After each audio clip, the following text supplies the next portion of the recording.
하루 한 번 클릭 클릭 5분 순삭. 호주 정보.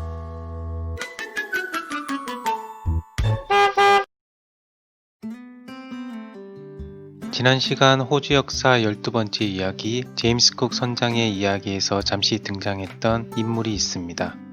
바로 조셉 뱅크스인데요. 그는 제임스 쿡 선장이 주도하는 1차 항해가 진행될 수 있도록 많은 돈과 전문가들을 지원했던 사람이었습니다. 실제로 그 당시 조셉 뱅크스는 아주 유명한 사람이었고 제임스 쿡은 그를 위해 배를 조종한 사람으로 여겨졌었다고 하는데요. 오늘날 제임스 쿡 선장에 비해 많이 알려진 인물은 아니지만 영국인들이 호주를 식민지로 결정하는 데 결정적인 역할을 한 인물인 조셉 뱅크스에 대한 이야기를 오늘 간략하게 전해드리고자 합니다.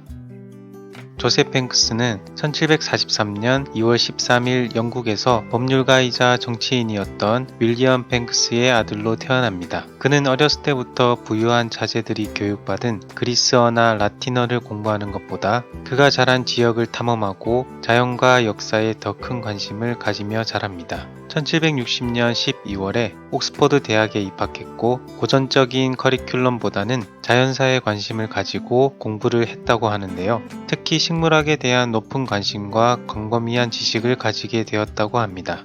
1761년 9월 아버지가 사망하고 조셉 뱅크스는 막대한 재산을 상속받게 됩니다. 그는 옥스퍼드 학위를 받지 않고 세계를 다니면서 그가 좋아하는 자연과학 연구에 남은 일생을 바치려는 결정을 합니다.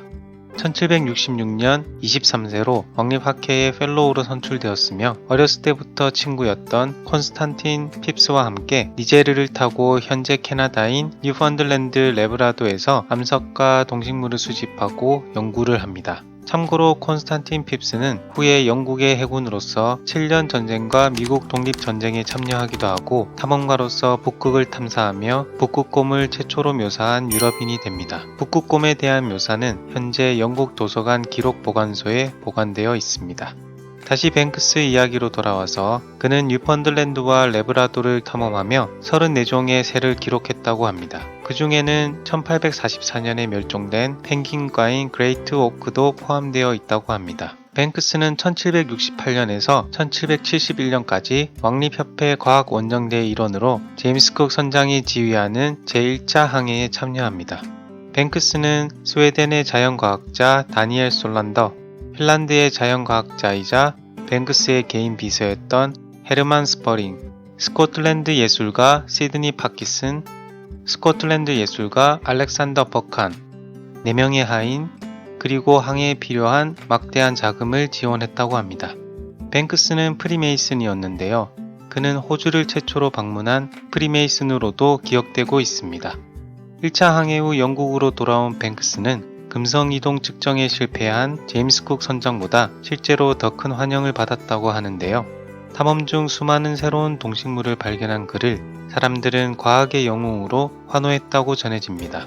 뱅크스는 제임스 쿡과 함께 1772년 5월 13일에 시작된 제2차 항해에도 참여하고 싶어 했지만 뱅크스의 요구를 영국 해군성이 받아주지 않고 뱅크스의 참여를 일방적으로 철회합니다.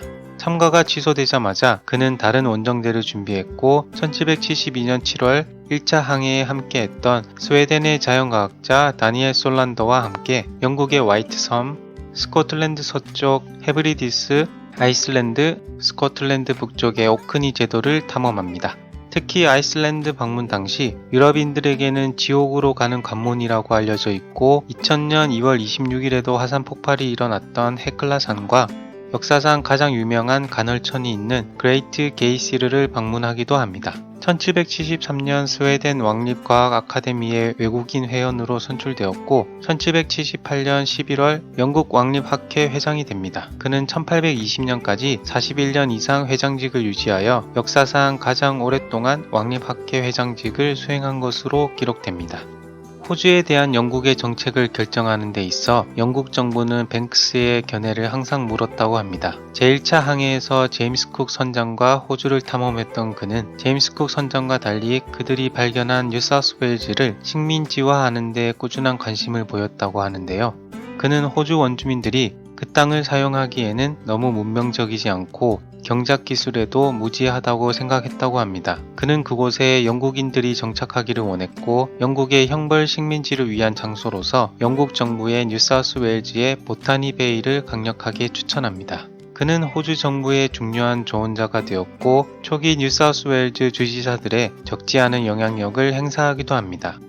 그는 1820년 6월 19일 런던에서 사망하고 헤스턴에 위치한 샌 레날드 교회에 묻히게 됩니다.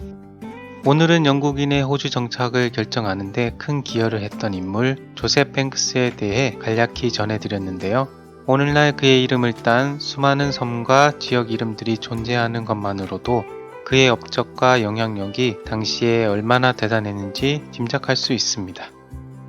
하루 5분으로 호주를 알아간다. 5분 순삭 호주 정보. 오늘은 여기까지입니다. 감사합니다. 좋은 하루 되세요.